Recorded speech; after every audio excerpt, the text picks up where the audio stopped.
شروع اللہ کے نام سے جو بڑا مہربان نہایت رحم کرنے والا ہے۔ السلام علیکم ورحمۃ اللہ وبرکاتہ۔ ایک سبق آموز واقعہ۔ خالد الخیر سعودیہ کے مشہور ہارٹ سرجن ہیں۔ وہ کہتے ہیں کہ یہ ایک سچا واقعہ ہے۔ میں دل کا آپریشن کرتا رہتا ہوں۔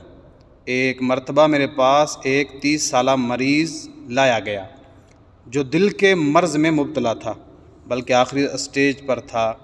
اس کا بچنا ناممکن تھا، اس لیے میں نے فوراً اسے ہارٹ سرجری کا مشورہ دیا اور یہ بھی بتایا کہ اس سرجری میں 80% موت واقع ہو جاتی ہے اور بہت کم لوگ بچ جاتے ہیں۔ مریض مضبوط ایمان اور پختہ عقیدے کا حامل تھا۔ رب تعالیٰ پر توکل کر کے سرجری کے لیے تیار ہو گیا۔ اتفاق دیکھیے کہ آپریشن کے بعد خدا کا شکر کہ وہ جلد ہی شفا یاب بھی ہو گیا۔ 2 ہفتے بعد اسپتال فارغ ہو کر صحت مند لوگوں کی مانند مصروف دنیا ہو گیا۔ تقریباً 7 ماہ بعد اس کے ایک رشتہ دار نے فون کر کے بتایا کہ وہ فوت ہو گیا ہے۔ اس کی وفات کے چند دن قبل میں نے اس کا چیک اپ کیا تھا، وہ بالکل تندرست تھا۔ اس کا دل معمول کے مطابق تھا۔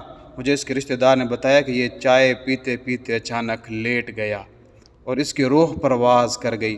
ڈاکٹر خالد نے کہا، اس کا کہنا ہے کہ اپنی صحت سے دھوکے میں نہیں رہنا چاہیے۔ اپنی تندرستی کو دیکھ کر موت کو بھول نہیں جانا چاہیے۔ کبھی کبھی سخت بیمار بچ جاتے ہیں اور صحت مند آخری سفر کو روانہ ہو جاتے ہیں۔ یہ آدمی بڑے خطرناک مرحلوں سے بچ گیا تھا کیونکہ اس کا وقت نہیں آیا تھا، لیکن چائے پیتے پیتے موت کی وادیوں میں چلا گیا۔ لہذا جوانی میں بڑھاپے کا انتظار کر کے توبہ میں تاخیر نہ کریں۔ آج ابھی اور اسی وقت سچی توبہ کر کے اللہ کے دوست بن جائیں۔ شاید ہمیں اگلا دن، اگلا ہفتہ یا اگلا سال دیکھنا نصیب نہ ہو۔ یاد رکھیے، بڑھاپے میں تو شیر بھی بلی بن جاتا ہے۔